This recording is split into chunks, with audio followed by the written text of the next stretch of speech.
This is all wrong. I shouldn't be up here. I should be back in school on the other side of the ocean. Yet you all come to us young people for hope. How dare you? You have stolen my dreams and my childhood with your empty words, and yet I'm one of the lucky ones. People are suffering. People are dying. Entire ecosystems are collapsing. We are in the beginning of a mass extinction, and all you can talk about is money and fairy tales of eternal economic growth. How dare you?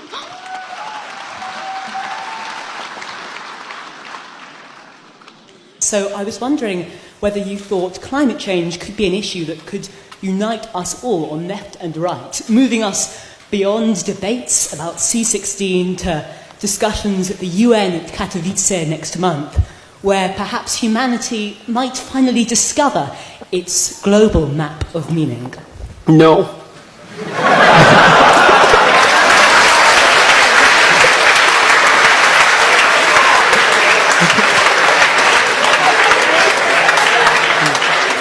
I mean, there's a couple of reasons. I mean, the first reason is that I spent a lot of time reading. I worked for a UN committee for 2 years on sustainable economic and ecological development, and read a very large amount during that period of time and learned a lot, much of which made me much more optimistic than I had been before I read the relevant literature, which was a real shock to me.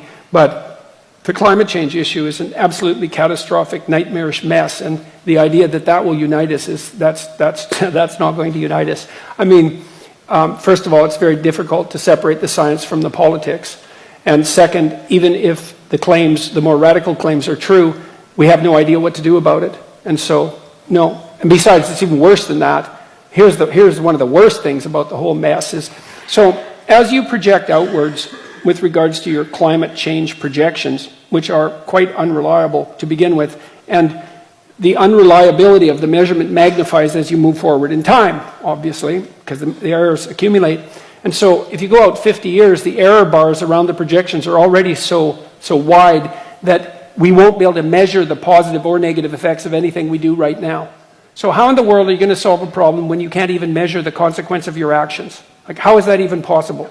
And besides that, well, what's the solution? What are we going to do? Switch to wind and solar? Well, good luck with that. Just try it and see what happens. We can't store the power. Germany tried it. They produced more carbon dioxide than they did when they started because they had to turn on their coal-fired plants again. That wasn't a very good plan. Well, we don't want nuclear. It's like, okay, what happens at night? The sun goes down. Well, isn't that something we should have taken into account? Well, we got to flip on the coal-fired plants.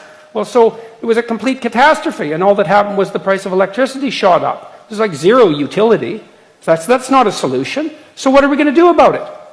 Well, we should cut back. We can't consume as much as we are all consuming. It's like, well, maybe, except the data that I've read indicate that if you can get the GDP of people up to about $5,000 a year, then they start caring about the environment, and the environment cleans up. So you could make a perfectly strong case, I think, and a reasonable one, perhaps even a humane one, that the actual idea would be to get everybody in the world who's poor, desperately so, out of poverty as fast as possible, which would increase consumption in the short term, because then they'd start to care about the environment and things would clean up. It's like, okay, well, what are we going to do about global warming? Well, good luck figuring that out. I don't see a solution on the horizon. I look at Bjorn Lomborg's work. I really like Bjorn Lomborg. I think he's a real genius. You can look him up if you want.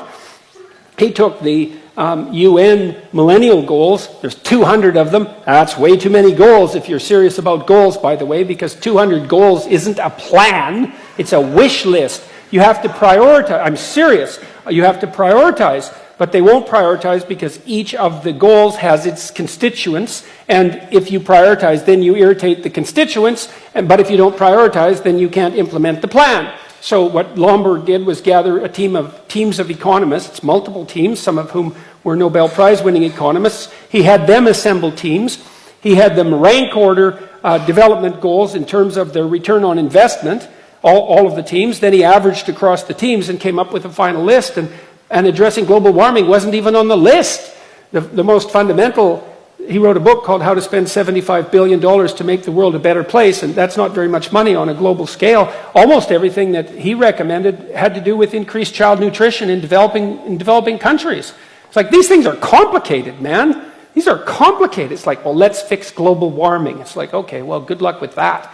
First of all, how are you going to do that? And to think that will unite us, well, certainly not uniting us so far. So, no.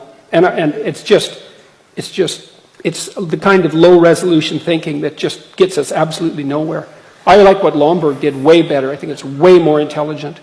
So, you know, maybe if you increase child nutrition enough and you produce another, I don't know, 10 million geniuses as a consequence of that, and maybe one of them will figure out what to do about global warming. Well, I'm serious about that, you know? It's not a bad thing to increase the total sum of human brain power, you know? And so we treat these things so lightly. Well, let's fix the planet. Well, we're going to concentrate on global warming. Well, why global warming? Well, because everyone thinks that's the biggest catastrophe. Well, maybe it is, but if you don't have a solution, well, and then what about all those other problems? What are you going to do about them? Well, we'll ignore them because we can feel good about, you know, being concerned about global warming. It's like, you know, one of the reasons there's more trees in the northern hemisphere than there were 100 years ago. No one knows that, but it's true, and by a substantial margin. You know why, in part? Because people burned coal instead of wood. It's like everyone says, well, we shouldn't burn coal. It's like, okay, fair enough. What do you want to do? Burn trees instead? Because that's what poor people would have done. It's like, coal isn't good. Well, it's better than burning wood.